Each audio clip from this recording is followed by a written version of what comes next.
जी, तो आज के इस ट्यूटोरियल में हम डिस्कस करने वाले हैं फ्लटर आर्किटेक्चर के बारे में कि बेसिकली फ्लटर जो है वो किस तरह से जो है वो काम करता है, उसके अंदर कितनी लेयर्स हैं और कौन कौन सी चीज़ कहाँ कहाँ पे हमें यूज़ आती है। ये सारी चीज़ें जो है वो हम यहाँ पे डिस्कस करने वाले हैं फ्लटर आर्किटेक्चर में कि फ्लटर की जो है बेसिकली बनावट कैसी है, उसको इस्तेमाल कैसे करना है, ये सारी चीज़ें हम यहाँ पे देखेंगे। देखें, जब भी हम कोई नई चीज़ खरीदते हैं उसके बारे में अगर हमें इन्फॉर्मेशन है तो तब भी हम उसमें जो है वो अच्छे तरीके से जो है वो उसको यूज़ कर सकेंगे या उसमें अच्छे तरीके से काम कर सकेंगे। फ़र्ज़ करें कि आपने जो है वो गाड़ी ख़रीद ली, अब आपको ये पता है कि गाड़ी क्या होती है, गाड़ी का क्या काम है, ये आपको सब पता है। ठीक है, जैसे कि हमने अपने पिछले ट्यूटोरियल में वो डिस्कस कर लिया है कि बेसिकली फ्लटर क्या है, बेनिफिट्स क्या हैं, कंपैरिजन क्या है, ये सारी चीज़ें आपको पता हैं और आपको अच्छी खासी नॉलेज है। लेकिन आपको गाड़ी का जो मतलब तरीक़ेकार है गाड़ी को चलाने का, वो आपको नहीं पता, तो आप जो है उसको चला नहीं सकेंगे। ठीक है, तो सेम यही चीज़ जो है फ्लटर के साथ है। अगर आपको फ्लटर के बारे में ये पता है कि फ्लटर क्या है, कहाँ पे यूज़ होता है, बेनिफिट्स क्या हैं, ये सारी चीज़ें आपको पता है, लेकिन उसके आर्किटेक्चर के बारे में आपको नहीं पता कि फ्लटर जो है वो किस तरह काम करता है, कितनी लेयर्स के साथ जो है वो काम करता है, तो आप जो है ज़्यादा देर तक उसमें काम नहीं कर सकेंगे। देखें, बहुत ज़्यादा जो है सिंपल फंडा है, वो ये है कि जब भी किसी चीज़ की जो है वो बेस मजबूत नहीं होती तो वो ज़्यादा ऊंचाई तक जो है वो नहीं जा सकती। आप सबके सामने जो है वो मिसाल है, ये छोटे छोटे जो घर होते हैं जब ज़लज़ले वगैरह आते हैं, अगर उनकी बुनियादें जो है वो मजबूत ना हों तो वो गिर जाते हैं। इसी तरह आपको अगर मैं यहाँ पे और मिसाल दे दूँ तो बुर्ज खलीफा है, उसकी बेस ज़्यादा मजबूत है। ठीक है, तो वो इतनी ऊंची है, हत्ता कि यहाँ पे ज़लज़ले आ जाते हैं, छोटी छोटी ज़मीन गिर जाती है, लेकिन जो है वो इतनी ऊंची है, उसके बावजूद भी जो है उसको कभी नुकसान नहीं हुआ। क्यों? क्योंकि उसकी बुनियाद जो है वो इतनी ज़्यादा मजबूत की गई है ताकि वो इन छोटी मोटी चीज़ों को जो है वो क्या कर सके, झेल सके। तो इसी तरह जो है अगर आपकी बेस मजबूत नहीं होगी ना तो आप ज़्यादा देर जो है उस किसी चीज़ में भी जो है वो काम नहीं कर सकेंगे। तो सबसे पहले आपने अपनी बेस को स्ट्रॉन्ग करना होता है, देन आप जो है आगे चल के उस चीज़ में एडवांस लेवल पे जो है वो चीज़ें सीख सकते हैं। ठीक है, तो अब हम यहाँ पे थोड़ा बहुत देख लेते हैं कि बेसिकली फ्लटर आर्किटेक्चर जो है वो बेसिकली है क्या। इंट्रोडक्शन मैंने यहाँ पे लिखा हुआ है तो थोड़ा बहुत इसको देखते हैं। Flutter has a unique architecture. Flutter का जो आर्किटेक्चर है वो थोड़ा यूनिक है, इसी वजह से जो है ये बाकी चीज़ों से थोड़ा बेहतर है, मतलब जावा हो गया, कॉटलिन हो गया, इन चीज़ों से थोड़ा हट के है। ठीक है, तो यहाँ पे ये क्या करता है कि that allows it to build high performance cross platform apps. तो ये क्या करता है, आपको हाई परफॉर्मेंस या क्या करते हैं हाई परफॉर्मेंस एप्स हो गई, क्रॉस प्लेटफॉर्म एप्स हो गई, उनको बनाने में जो है वो मदद करता है। अब क्रॉस प्लेटफॉर्म एप्स क्या होती हैं, हाई परफॉर्मेंस क्या है, वो मैं आपको पिछले ट्यूटोरियल में बता चुका हूँ। एक बार फिर मैं आपको यहाँ पे रिमाइंड करा देता हूँ कि हाई परफॉर्मेंस यहाँ पे फ्लटर की जो एप्स है वो इसी वजह से हाई परफॉर्मेंस होती हैं क्योंकि यहाँ पे एक तो ये फास्ट डेवलपमेंट प्रोसेस है वो भी आपको प्रोवाइड करता है, उसी के साथ साथ ये आपको हॉट रिलोड की जो फैसिलिटी है, जो फीचर्स है, वो भी ये आप लोगों को प्रोवाइड करता है। और क्रॉस प्लेटफॉर्म क्या है कि आप एक ही कोड लिखते हैं फ्लटर के अंदर, वो जो है मोबाइल जो एप्स है उन पे भी काम करता है, मतलब एंड्रॉयड हो गई, iOS हो गई। ठीक है, अब जो है फिर ये वेब वाली साइड पे भी जो है वो काम करता है और उसी के साथ साथ जो है ये क्या करता है कि ये जो है वो डेस्कटॉप एप्लीकेशंस जो है वहां पे भी ये काम कर लेते हैं, मतलब कोड एक और हर जगह चल रहा है। तो ये बेसिकली जो है फ्लटर का आर्किटेक्चर इस तरह है कि वो हमें ये फैसिलिटीज प्रोवाइड करता है। अगर वहीं पे हम बात करते हैं जावा और कॉटलिन की, तो वहां पे हमें हर चीज के लिए जो है वो अलग अलग कोड लिखना होता है। तो क्या आप उन चीजों का यूज करेंगे या इसको यूज करेंगे? डेफिनेटली हम इसको यूज करेंगे क्योंकि ये तो एक तो हमारा टाइम बचा रहा है और दूसरा हमें इसमें जो है परफॉर्मेंस भी हाई मिल रही है उन चीजों से, और जो है क्या है कि हमें क्रॉस प्लेटफॉर्म का जो फीचर है वो भी हमें यहाँ पे मिल रहा है। तो इस वजह से जो है हम फ्लटर का यूज करते हैं और इसी वजह से जो फ्लटर का आर्किटेक्चर जो है वो थोड़ा यूनिक है, जिसकी वजह से ये सारी चीजें जो है वो पॉसिबल होती है। अब वो कैसे काम करता है, क्यों है, ये सारी चीजें हम यहाँ पे जो है अभी डिस्कस करने वाले हैं। ठीक है, तो यहाँ पे ये कहते हैं कि अनलाइक अदर फ्रेमवर्क्स, बाकी जितने भी फ्रेमवर्क्स हैं उनसे हट के ये क्यों है वो यहाँ पे ये बताता है कि Flutter does not rely on platform specific components for rendering. ठीक है, रेंडर होता है कि मतलब जो आपने कोड लिखा है वो स्क्रीन पे जो है वो जाके शो हो, स्क्रीन पे जाके वो डिप्लॉय हो, तो इसको कहते हैं रेंडरिंग। अब ये क्या करता है कि फ्लटर जो है वो जितनी भी मशीन्स हैं उनके जो कंपोनेंट्स हैं, जैसे कि एंड्रॉयड है, एंड्रॉयड अगर हम बात करते हैं एंड्रॉयड के सॉफ्टवेयर की, तो एंड्रॉयड जो है उसका जो कंपोनेंट है टेक्स्ट व्यू का, तो फ्लटर जो है उनके कंपोनेंट्स के ऊपर रिलाई नहीं करता। वो कहते हैं कि नहीं, मुझे आपके कंपोनेंट्स की जरूरत नहीं है, मेरे पास जो है अपनी हर चीज खुद ही मौजूद है, मैं खुद ही सब कुछ कर सकता हूं। फ्लटर उनको ये कहते हैं कि मुझे आपके कंपोनेंट्स की जरूरत नहीं है।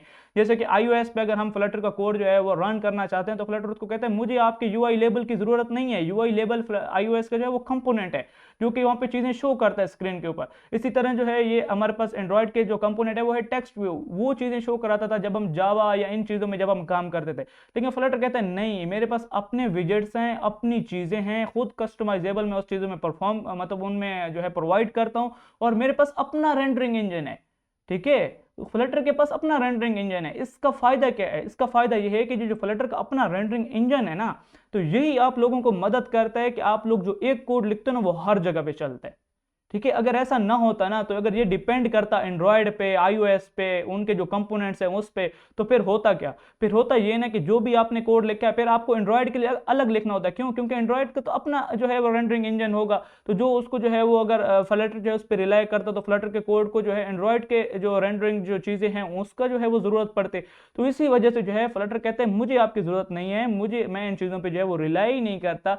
क्यों? क्योंकि फ्लटर कहता है मेरे पास अपने विजेट्स हैं और अपना रेंडरिंग इंजन है। तो ये बेसिकली फ्लटर के जो है वो यूनिक आर्किटेक्चर का जो है वो एक मेन पॉइंट है। ठीक है, तो यहां पे मैंने आगे लिखा भी है, instead its use its own, ये देखें, instead its use its own widgets and rendering engine to create a user interface. ठीक है, तो इसकी वजह से जो है फ्लटर जो है बेहतर है दूसरी चीजों के निस्बत। ठीक है, अब यहाँ पे फ्लटर का जो आर्किटेक्चर है इसको हम अंडरस्टैंड कर सकते हैं 3 मेन लेयर्स के थ्रू। ठीक है, ये मैं यहाँ पे फ्लटर की जो है वो 3 मेन लेयर्स होती हैं, जिसको हम समझेंगे तब हमें पता चलेगा कि बेसिकली फ्लटर काम कैसे करता है। ठीक है, तो अब अगर जो पहली लेयर है हमारे पास, सबसे पहली वो हमारे पास कौन सी है? Framework layer. क्या है? Framework layer. उसके आगे क्या लिखा हुआ है? Dot code layer. अब देखें, फ्लटर में अगर आपने काम करना है तो आपको डॉट लैंग्वेज सीखनी होगी। डॉट एक प्रोग्रामिंग लैंग्वेज है, जैसे बाकी लैंग्वेजेस हैं, जावा है, जैसे पाइथन है, जैसे C++ है, इसी तरह की एक लैंग्वेज है डॉट लैंग्वेज। उसी के अंदर जो है ये यूज होती है फ्लटर के अंदर। इसी एक लैंग्वेज को यूज करके आप यूआई भी बनाते हैं और आप बैकएंड पे भी काम करते हैं। देखिए, जब आप बाकी चीजें करते थे ना, जैसे कि ये जावा को जब आप यूज करते थे तो पहले आपको एक लैंग्वेज सीखनी पड़ती थी XML, जिससे आप यूआई बनाते थे, फिर आपको जावा सीखनी पड़ती थी जिससे आप बैकएंड पे काम करते थे। इसी तरह कभी कभी आपको कोटलैन सीखनी पड़ती थी आप अगर बैकएंड पे काम करते हैं। लेकिन फ्लटर में ये चीजें नहीं है। फ्लटर कहते हैं एक लैंग्वेज सीखो, इसी एक लैंग्वेज से सारा काम करो। तो इसी वजह से जो है फ्लटर यहाँ पे बेहतर है उन चीजों से। ठीक है, अब आपने एक डॉट लैंग्वेज सीख ली। ठीक है, अब उसका यहाँ पे आपको क्या जो है वो फायदा है? वो ये फायदा है कि आप उसी से यूआई भी बनाते हैं, आप उसी से बैकएंड का कोड भी करते हैं। तो ये जो है पहली लेयर है जिसे हम कहते हैं फ्रेमवर्क लेयर। अब यहाँ पे लिखा हुआ है, this is the top layer where developer write their app code using डॉट लैंग्वेज। डॉट लैंग्वेज को यूज करके डेवलपर जो है वो कोड लिखते हैं उस ऐप का। नेक्स्ट ये क्या कहते हैं कि इसमें जो है इस लेयर में विजेट्स भी इंक्लूड होते हैं, रेंडरिंग एंड एनिमेशंस लाइब्रेरी भी यूज होती हैं। इसी लेयर के अंदर जो है ये विजेट्स हो गए, रेंडरिंग चीज़ें हो गई जो मतलब डिप्लॉय वगैरह करती हैं, और जो है एनिमेशंस लाइब्रेरी जो जितनी भी आप अपने ऐप के अंदर एनिमेशंस वगैरह जो परफॉर्म करते हैं वो सारी की सारी इस लेयर पे आपने करनी होती है। मतलब वो सारा काम आपने इस लेयर पे करना होता है। विजेट्स का बात करते हैं। विजेट्स में फर्स्ट ट्यूटोरियल में जो है वो बात कर रहा था, और अभी जो है यहाँ पे सेकंड ट्यूटोरियल में भी बार बार जो है वो विजेट्स का लफ्ज़ आ रहा है। तो मैं पहले यहाँ पे आपको बता देता हूँ कि बेसिकली विजेट है क्या। तो मैंने यहाँ पे इंटरनेट से एक इमेज जो है वो डाउनलोड की है। ये आपके पास फर्ज करें एक ऐप है। ठीक है, जब आप फ्लटर के अंदर काम करते हैं ना, तो आप जब एक ऐप बनाते हैं तो वो फर्ज करें कि इस तरह की कोई एक आपने ऐप बनाई है। अब विजेट्स क्या है? विजेट्स फ्लटर में हर चीज़ विजेट है। फ्लटर के अंदर जो भी आपको ऐप नजर आ रही है इसमें हर एक छोटी से छोटी चीज़ जो लिखी हुई है वो विजेट है फ्लटर के अंदर। मतलब कि फ्लटर एवरीथिंग इज विजेट। फ्लटर के अंदर जो भी आप ऐप बना रहे हैं उसका जो यूआई इंटरफेस है वो विजेट है। कैसे विजेट्स है? देखिए, ये जो पूरी स्क्रीन है, ये जो होल स्क्रीन आपको नजर आ रही है एक मोबाइल की। ठीक है, आप एक पार्ट को देखें, फर्ज करें ये टॉप पार्ट को, आप अगर आप फर्स्ट जो पिक्चर है अगर आप इसको देखते हैं जहाँ पे ये यूजर की प्रोफाइल पिक्चर भी लगी हुई है, तो ये जो पूरी स्क्रीन है ये विजेट है। उसके अंदर ये जो बंदे की ये जो प्रोफाइल पिक्चर लगी हुई है ये विजेट का सब विजेट है। मतलब एक पूरा विजेट है, पूरी स्क्रीन एक विजेट है। उसके अंदर जो टॉप पे चीजें लगी है वो एक विजेट है। उसके बाद जो आगे टेक्स्ट लिखा हुआ है वो एक विजेट है। उसके बाद जो नीचे टेक्स्ट लिखा हुआ है वो एक विजेट है। मतलब कि विजेट्स पहले खुद एक विजेट है स्क्रीन, फिर उसके अंदर विजेट, फिर अगर स्क्रीन मतलब उस चीज के अंदर और कोई बॉक्स, जैसे फर्ज करें ये एक बॉक्स है, ये जो आपको ब्लू बॉक्स और ये जो आपको पर्पल कलर का बॉक्स नजर आ रहा है, ठीक है, जिसके अंदर लिखा हुआ है मोस्ट इंपॉर्टेंट टास्क प्रोग्रेस, ये सारी चीजें अगर आपको नजर आए तो ये जो बॉक्स है ना, ठीक है, ये खुद एक विजेट है। फिर उसके अंदर ये जो मोस्ट इंपॉर्टेंट टेक्स्ट लिखा हुआ है ये उसका सब विजेट है। ठीक है, फिर इसी तरह अगर हम बात करें तो इसी बॉक्स के अंदर ये नीचे देखें दो और जो है वो यहाँ पे ये चीजें लिखी हुई हैं, ये इलिस्ट्रेट डिजाइन एंड यूजिंग, ये लिखा हुआ है डिजाइन ग्राफिक यूजर इन्फो। ठीक है, ये जो चीज लिखी हुई, अब ये खुद बॉक्स एक विजेट था, उस बॉक्स के अंदर ये एक बटन टाइप है। ठीक है, तो ये खुद एक विजेट है। मतलब कि विजेट्स देन उसके सब विजेट्स देन उसके सब विजेट्स देन उसके सब विजेट्स, हर चीज विजेट है। टेक्स्ट विजेट, इमेज विजेट, ठीक है, ये सारी चीजें जो है आपके पास क्या है, विजेट्स हैं। तो इसी तरह जो है फ्लटर में ये इनको हम कहते हैं विजेट्स। ठीक है, जैसे कि आप ये देखें माई प्रोजेक्ट वाला जो यहाँ पे आपको स्क्रीन नजर आ रही है, इसमें अगर आप देखते हैं तो ये खुद स्क्रीन एक विजेट है। उसके अंदर जो ये पहला बैक जाने का जो बटन है ये एक विजेट है, ये जो माई प्रोजेक्ट का टेक्स्ट लिखा हुआ है ये एक विजेट है, ये जो 3 डॉट्स लगे हुए हैं ये एक विजेट है, उसके बाद ये नीचे ये एक विजेट है, उसके बाद फिर आपको एक बॉक्स नजर आ रहा है, वो बॉक्स खुद एक विजेट है, फिर उस बॉक्स के अंदर ये जो आपको एक साइड पे पिक्चर फोल्डर की पिक्चर नजर आ रही है वो एक विजेट है, उसके बाद जो ऊपर उसके ऊपर जो लिखा हुआ है प्रोजेक्ट का छोटा बहुत लफ्ज लिखा हुआ है, अगर आपको यहाँ पे मैं थोड़ा जूम कर दूं तो ये एक विजेट है, फिर उसके नीचे उस प्रोजेक्ट का जो नाम लिखा हुआ है वो एक विजेट है। मतलब कि फ्लटर के अंदर हर चीज विजेट है, विजेट सब विजेट सब विजेट सब विजेट, इस तरह जो है ये काम करता है। तो ये विजेट्स असल में इन चीजों को कहते हैं, मतलब टेम्पलेट है, उस टेम्पलेट में हर एक चीज आपको विजेट्स जो है वो मतलब मिलते हैं। एक विजेट है, फिर उसके अंदर जो चीज है वो विजेट है, फिर उसके अंदर जो चीज है वो, मतलब हम हर चीज को विजेट कहते हैं फ्लटर के अंदर। ठीक है, कोई आपसे पूछेगा फ्लटर जो है वो किस तरह काम करता है तो उसको बोलेंगे everything in Flutter is widgets. ठीक है, कि हर चीज फ्लटर के अंदर विजेट्स है। सही है, सिंपल अल्फाज में उसको ये जवाब दे दें। विजेट्स के बारे में बात कर लिया। एनिमेशन लाइब्रेरीज, जो एनिमेशन जब आप किसी ऐप को ओपन करते हैं जो एनिमेशन होती है, अगर आप कोई बटन प्रेस करते हैं जो एनिमेशन होती है, वो सारी चीजें जो है इस फ्रेमवर्क लेयर पे जो है वो परफॉर्म करती है। अब यहाँ पे हम मजीद बात करते हैं तो वो यही कहते हैं कि everything in Flutter is a विजेट, it includes layout, button, text, images, उसके अंदर जो भी चीजें आपको मिलती हैं वो सब कुछ क्या है विजेट्स। सही है, अभी मैंने आप लोगों को उस चीज के बारे में बहुत अच्छे से बता दिया, बाकायदा पिक्चर्स वगैरह वो सारी चीज आपको दिखाई। ठीक है, तो this layer provide easy to use APIs for UI designing, gestures and navigation. ये जो है आपको क्या करता है, एपीआई प्रोवाइड करता है for UI designing, gesture and navigation. अब एपीआई क्या है?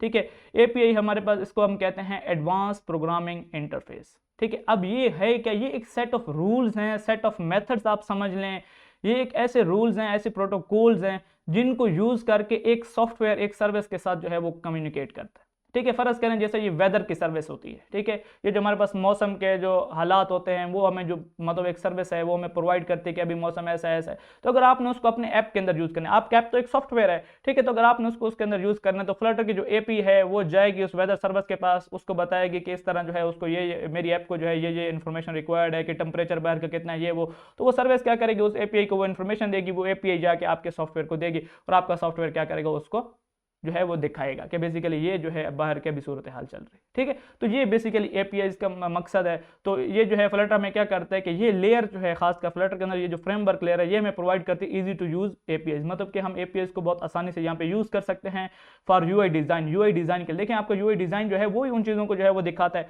तो उसके लिए जो है हम यहाँ पे एपीआईज का यूज मतलब उनको भी इस्तेमाल कर सकते हैं अगर आपको जरूरत हो तब। ठीक है, अगर आपको आप एक ऐसी ऐप बना रहे हैं जिसमें आपको रियल टाइम डेटा नहीं चाहिए तो नॉर्मल मतलब आपके ऐप है, जैसे कि नॉर्मल आपको प्ले स्टोर पे ऐप्स मिल जाती हैं, ये जो पीडीएफ होती हैं बुक्स का पीडीएफ आपको मिल जाता है, ये मतलब आपने एक ऐप बना के रखी है 10th क्लास के भाई मतलब books, 10th class book play store पर पढ़िए, उसमें तो कोई रियल टाइम डेटा नहीं होता, तो वहाँ पे आपको एपीआई की जरूरत नहीं पड़ेगी। हाँ, जहाँ पे आपको एपीआई जरूरत पड़ेगी जैसे कि आप किसी यूजर का डेटा ले रहे हैं, ऑथेंटिकेशन कर रहे हैं, ये सारी चीज़ें कहीं से वेदर के जो है वो सर्विसेज आपको चाहिए, तो ये सारी चीज़ें क्या हैं, ये एपीआई के थ्रू जो है आप परफॉर्म करेंगे। सही है, मजीद हम यहाँ पे देखते हैं सेकंड लेयर के बारे में कि सेकंड लेयर हमारे पास क्या है, इंजन लेयर। ठीक है, ये मतलब हमें दिखाई नहीं देती, ये हमारे बैक एंड पे जो है वो काम करते हैं, ये इसको मिडल लेयर भी आप कह सकते हैं। ठीक है, ये जो हमारा मतलब हाई लेवल कोड होता है, हाई लेवल कोड वो होता है जो हम लिखते हैं, मतलब जो डॉट लैंग्वेज के अंदर जो हम कंप्यूटर के अंदर लिखते हैं वो होता है हाई लेवल कोड। एक होता है native machine code. Machine code क्या होता है, जो कि हमारी मशीन को समझ में आता है, मतलब 0 और 1 की फॉर्म में। सही है, एंड एक होता है हमारे पास असेंबली कोड, आप जैसे बोल रहे हैं, मतलब जो ऐसी लैंग्वेज जो कि थोड़ी बहुत इंसानों को भी समझ आए, थोड़ी बहुत जो है मशीन को भी समझ आए। तो ये इंजन लेयर जो है ये क्या करती है, बेसिकली ये C++ के अंदर लिखी गई एक लेयर है जो कि पहले से लिखी है, इसके हर चीज इसके अंदर जो है वो हर चीज पहले से लिखी गई है। अब ये इसको आप मिडल लेयर भी कहते हैं। अब ये काम क्या करती है, जो भी आप चीजें मतलब कि किसी मतलब जब उसको रन करते हैं और वो डॉट कोड जाता है, डिप्लॉय होता है, वो सारी चीजें जो है वो इसके अंदर होती है। सिंपल अल्फाज में हम यहाँ पे इसको देख लेते हैं, ये पे लिखा हुआ है the middle layer is the Flutter engine. ठीक है, ये जो है फ्लटर इंजन की जो है वो मिडल लेयर है। ठीक है, या आप इस मिडल लेयर को फ्लटर इंजन भी जो है वो कह सकते हैं, रिटर्न इन C++, इसको C++ के अंदर लिखा गया है। मजीद यहाँ पे लिखा हुआ है कि provides low level rendering support, ठीक है। ये जो मैंने आपको बोला था ना, किसी चीज़ को डिप्लॉय करना, वहाँ पे कोई चीज़ शो होती है स्क्रीन के ऊपर, तो ये जो है वो काम जो है वो प्रोवाइड मतलब जो है हमें क्या करती है, प्रोवाइड करती है। ये फीचर हमें जो है वो यहाँ पे देती है। और यहाँ पे जो है वो ये टेक्स्ट लेआउट हो गया, मतलब टेक्स्ट का लेआउट कैसा होना चाहिए जब आपके ऐप चले, ग्राफिक्स कैसे होने चाहिए जब आपके ऐप्स चले, नेटवर्क रिक्वेस्ट मतलब जो नेटवर्क की फैसिलिटी है वो कैसी होनी चाहिए। तो ये सब चीज़ें जो है हमें कौन सी, ये जो लेयर है मिडल लेयर, ये हमें प्रोवाइड करती है, ठीक है। और ये क्या है कि ये पहले से मतलब बनी बनाई है, हमने सिर्फ जो है फ्रेमवर्क पे काम करना था, बाकी सारी चीज़ें जो है वो यहाँ पे हो जाती, ठीक है। ये यहाँ पे कहता है कि यूजेस स्काया ग्राफिक लाइब्रेरी, ये स्काया ग्राफिक लाइब्रेरी को जो है वो यूज़ करता है draw UI on the screen, ठीक है। जो भी हम कोड लिखते हैं ना, उसके अंदर जितना भी कोड है, तो उसको जब ये स्क्रीन पे ड्रा करता है, मतलब स्क्रीन पे जो हमें चीज़ें नजर आती हैं, ठीक है। फ्लटर की जो ऐप है, जब हम उसके अंदर कोड वगैरह लिखते हैं, जो हमने कोड लिखा होगा, जब वो स्क्रीन पे चलेगा, वो स्क्रीन पे कब कैसे चलेगा, वो किसकी मदद से चलेगा, वो यहाँ पे एक लाइब्रेरी है स्काया ग्राफिक लाइब्रेरी, ठीक है। इसको वो यूज़ करता है, जिसकी वजह से जो है हमारा कोड जो है वो कन्वर्ट हो जाता है स्क्रीन पे जो चीज़ हमें नजर आती है उसमें, ठीक है।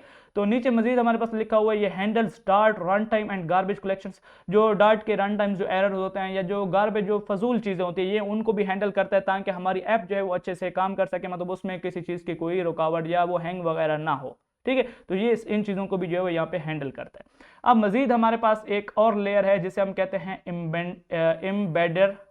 एम्बेडर लेयर, ठीक है। अब ये क्या काम करते हैं, यहाँ पे आगे लिखा हुआ है प्लेटफॉर्म स्पेसिफिक लेयर। ये हर प्लेटफॉर्म की जो है वो उसके हिसाब से जो है वो काम करते हैं। देखें, अगर आपने कोड तो एक ही होगा ना, कोड तो आपने एक ही लिखा है, वो एंड्रॉयड पे भी चलेगा, iOS पे भी चलेगा, वेब पे और जो है डेस्कटॉप पे भी चलेगा। अब वो code at a specific time किस ऐप पे, मतलब कौन से मोबाइल या कौन से सिस्टम पे चल रहा है, उस फिर जो अब देखिए इंटरनेट पे तो आपकी जो है वो ऐप डिप्लॉय है, ठीक है, उसके फोल्डर्स आप देखें, जब आप आगे जाके फ्लटर के प्रोजेक्ट क्रिएट करेंगे, वहाँ पे एंड्रॉयड के लिए अलग से फोल्डर होता है, iOS के जो चीज़ें होती है उनके लिए अलग से फोल्डर होता है, वेब के लिए अलग से, डेस्कटॉप की जो एप्लीकेशन मतलब डेस्कटॉप की जो जगह होती है वो अलग से होती है। कोड एक ही लिखना होता है, लेकिन उनकी जो चीज़ें जो आप चाहते हैं कि iOS पे इस ये चीज़ मतलब डिस्प्ले हो जाए, अगर मैंने मतलब अब देखें व्हाट्सअप है ना, व्हाट्सअप तो फर्ज करें कि मैं चाहता हूँ कि बस हर चीज़ सेम हो, लेकिन जब इमेज जो है फैच करने की बारी आए, जब इमेज दिखाने की बारी है व्हाट्सएप पे, तो वो कुछ इस तरह से नजर आए और एंड्रॉयड पे कुछ इस तरह से नजर आए। कोड एक ही है, सिर्फ इफ स्टेटमेंट वहाँ पे लगी होगी, वो हम आगे जाके वो हम देखेंगे। तो ये फिर उसके हिसाब से उस फोल्डर से वो चीज़ जो है वो वहाँ पे लेके आता है उस ऐप में जहाँ पे वो काम कर रहा होता है, तो उस पे वहाँ पे जाके जो है वो इस चीज़ को दिखा देते हैं या उस चीज़ को जो है वहाँ पे जाके प्रोवाइड कर देता है। सिंपल ये इस तरह है, मतलब कि ये हर जो आपके पास सिस्टम है उसके हिसाब से ये एम्बेडेड लेयर जो है वो काम करती है। फ्लटर के कोड को उस हिसाब से जो है वो ये उसमें परफॉर्म करने की जो है वो क्या करते हैं, परफॉर्म करने की जो है मदद जो है आप ऐसे समझ लेंगे, उसको मदद करते हैं कि इस सिस्टम पे आपने इस तरह परफॉर्म करना है। कोड एक ही होगा, थोड़ा बहुत उसको जो है वो उस तरीके के या उस सिस्टम के मुताबिक जो है वो इसको रन होने में मदद करती है, ठीक है। तो यहाँ पे लिखा हुआ भी है the bottom layer connects Flutter to the underlying platforms, जैसे कि एंड्रॉयड के साथ, iOS के साथ, वेब एंड डेस्कटॉप के साथ। ये ऐसी लेयर है जो कि फ्लटर का जितना भी हमारा प्रोजेक्ट है या जितना भी हमारा कोड है उसको कौन से सिस्टम पे जो है उसमें मतलब कब किस तरह जो है उसको कनेक्ट करना है, ये सारा काम जो है इस लेयर का होता है, ठीक है। इसके अंदर भी हमारा कोई काम नहीं, तो ये पीछे से जो है खुद फ्लटर जो है वो मैनेज कर रहा होता है। जो फ्लटर ने गूगल ने जब फ्लटर को बनाया तो उसने ये सारी चीज़ें पहले से जो है यहाँ पे उसके अंदर दे दी, ठीक है। अब मजीद वो यहाँ पे कहता है कि प्रोवाइड प्लेटफॉर्म स्पेसिफिक फंक्शनैलिटीज़, तो ये लेयर जो है हमें प्रोवाइड जो है क्या करते हैं, प्लेटफॉर्म स्पेसिफिक की जो फंक्शनैलिटी होती है, मतलब एक प्लेटफॉर्म के मुताबिक उसमें कौन सी फंक्शनैलिटीज़ जो उस ऐप में मैंने दी हुई हैं वो सिर्फ उस पर रन होती हैं, ठीक है। अब फर्ज करें कि मैंने एक ही कोड लिखा हुआ है, उसमें मैंने बोला हुआ है कि एंड्रॉयड में अगर ये जगह आ जाए तो उसमें ये चीज़ ऐसे काम करे, और अगर क्या कहते हैं अगर ये iOS पे काम करे तो वहाँ पे ये चीज़ जो है इस तरह काम करनी चाहिए। तो ये उसके मुताबिक अगर iOS पे चल रही होगी तो वो फंक्शनलिटी प्रोवाइड करेगी, अगर एंड्रॉयड पे चल रही होगी तो वो फंक्शनलिटी जो है वो प्रोवाइड करके आगे चल के जब हम ये सारी चीज़ें करेंगे तो उस वक्त आपको ये सारी चीज़ें वैसे ही क्लियर हो जानी है, लेकिन आपको कम से कम पता हो कि बेसिकली लेयर्स कितनी है, कैसे काम कर रही हैं, उसका क्या क्या काम है, तो ये सारी चीज़ें आपको यहाँ पे पता होनी चाहिए, ठीक है। जैसे कि क्या like accessing camera, sensor, storage and device hardware, ठीक है। तो ये फंक्शनलिटी ठीक है, जैसे आपकी ऐप है अगर उसको ज़रूरत पड़ गई है कैमरा को एक्सेस करने की, तो अब जो iOS के जो प्रोटोकॉल्स हैं तो वो उनको यूज़ करके आपकी ऐप जो है उस कैमरा को एक्सेस करें। अगर वो एंड्रॉयड पे काम कर रही है आपकी ऐप, ठीक है, तो वो क्या करे, उसके जो प्रोटोकॉल्स होते हैं उसको जो है मद्देनजर रखते हुए जो है उस कैमरा को जो है वो एक्सेस करे और यूज़ करे। तो इस तरह के मजीद जितने भी ये सारे सेंसर हो गए, स्टोरेज हो गए, ये सारी चीज़ें हो गई, ठीक है। अब यहाँ पे बोलते हैं allows Flutter apps to run on multiple platforms. यही जो है लेयर जो है क्या करती है, एक कोड को मल्टीपल जो प्लेटफॉर्म्स हैं जैसे कि एंड्रॉयड हो गया, iOS, वहाँ पे जो है वो रन होने में क्या करती है, मदद करती है without changing the dart code, बगैर डार्ट कोड में किसी चेंज के। ठीक है, आपका जो डॉट कोड है वो वैसे का वैसा ही रहता है, एक ही जो आपने लिखा है वो ही रहता है, बस उसको क्या करता है हर सिस्टम के हिसाब से जो है वो क्या करता है, यूज को रन होने में मदद देता है। ठीक है, अब नीचे कुछ की फीचर्स मैंने लिखे हैं फ्लटर आर्किटेक्चर के बारे में, तो वो आप यहाँ पे दे सकते हैं। ये एक विजिट बेस्ड है, ठीक है, वो मैं आपको बता चुका हूँ। रिएक्टिव फ्रेमवर्क है, मतलब यूआई ऑटोमेटिकली अपडेट हो जाता है जब आप ऐप में थोड़ी बहुत भी चेंजिंग करते हैं, मतलब जो आप जब जैसे आप कोड में थोड़ी बहुत चेंजिंग करते हैं, जो आपने साइट पे आपको जो ऐप का जो इंटरफेस नजर आता है फौरन उसमें चेंज हो जाता है। ठीक है, तो ये रिएक्टिव है, मतलब कोड के साथ ये फौरन रिएक्ट करता है। हाई परफॉर्मेंस है, ठीक है, जावा के साथ ये ऐसा काम नहीं करता था क्योंकि वो थोड़ी स्लो होती, तो ये थोड़ा हाई परफॉर्मेंस है क्योंकि इसके अपने रेंडरिंग इंजन्स हैं, इसकी एप्स जो है इसी वजह से फास्ट और स्मूथ होती हैं। क्रॉस प्लेटफॉर्म ये है, सिंपल सी बात है कि आप एक कोड लिखते हैं सब पे जो है वो काम करता है। स्काई या रेंडरिंग इंजन को जो है वो यूज करता है, ये क्या करता है, ड्रॉ करता है every pixel on the screen ensuring consistence UI across platform. ठीक है, तो इसका मतलब जो है वो ये है, जो आपके पास जो स्काई ग्राफिक लाइब्रेरी थी, तो मतलब ये एक रेंडरिंग इंजन है, जो आपने जो भी कोड लिखा है उसके मुताबिक वो हर पिक्सल को बड़े जो है वो अच्छे तरीके से जो है वो क्या करता है, स्क्रीन पे ड्रॉ करता है, जिसकी वजह से आपकी ऐप बहुत ज़्यादा प्रोफेशनल, बहुत ज़्यादा हाई क्वालिटी की जो है वो नजर आती है। सही है, कंक्लूजन ये है कि इन सिंपल वर्ड्स में अगर मैं यहाँ पे इस चीज़ की बात करूँ तो फ्लटर का जो आर्किटेक्चर है वो अलाउ करता है fast development, smooth animations and consistent UI across different devices. मतलब क्या है कि ये जो आपने एक कोड लिखा है उस एक कोड के जरिए जो फ्लटर का आर्किटेक्चर है वो अलाउ करता है आपको स्मूथ एनिमेशंस, मतलब जो डिवाइस है किसी और डिवाइस पे जगह आप काम करें, मतलब आपने एक कोड लिखा हुआ है, आप उसको एंड्रॉयड पे काम कर रहे हैं, तब भी वो स्मूथ जो है आपको जो है क्या करते हैं परफॉर्मेंस जो है वो देगा, एनिमेशन जो है वो स्मूथ होंगी, कंसिस्टेंट यूआई होगा, मतलब सारी जगह पे जो आपने जिस तरीके से यूआई बनाया है ऐसा नहीं होगा एप्पल पे वो किसी और तरह से दिखे, एंड्रॉयड पे वो किसी और तरह से दिखे, नहीं ऐसा नहीं होगा, हर जगह पे जो है वो सेम ही जो है वो आपको नजर आएगा। उसके बाद यहाँ पे क्या है, by controlling every layer from widgets to rendering. ठीक है, तो फ्लटर का आर्किटेक्चर जो है वो हर एक लेयर को जो है वो अच्छे से, मतलब वो फ्लटर का आर्किटेक्चर जो है ना वो क्या करता है कि हर एक चीज़ को अच्छे से जो है वो कंट्रोल करता है विजिट से और रेंडरिंग जो उसका जो इंजन वगैरह है उससे। ठीक है, तो ये था हमारा आज का सेकंड ट्यूटोरियल जिसमें हमने डिस्कस किया कि बेसिकली फ्लटर का आर्किटेक्चर जो है वो किस तरह काम करता है, फ्लटर कैसे जो है वो सारी चीज़ें परफॉर्म करता है। तो मिलते हैं अपने नेक्स्ट ट्यूटोरियल में, वहाँ पे हम देखेंगे इंस्टॉलेशन वगैरह फ्लटर की। ठीक है, वहाँ पे हम अपने सिस्टम पे किस तरह जो है सारी चीज़ें सेटअप करते हैं जब जो है जो हमें कोडिंग के लिए रिक्वायर्ड होती हैं, तो वहाँ पर अपने नेक्स्ट ट्यूटोरियल में देखेंगे। ठीक है, तो आज के लिए इतना ही, मिलते हैं अपने नेक्स्ट ट्यूटोरियल में, अपना बहुत बहुत ख्याल रखिएगा, अल्लाह हाफिज़।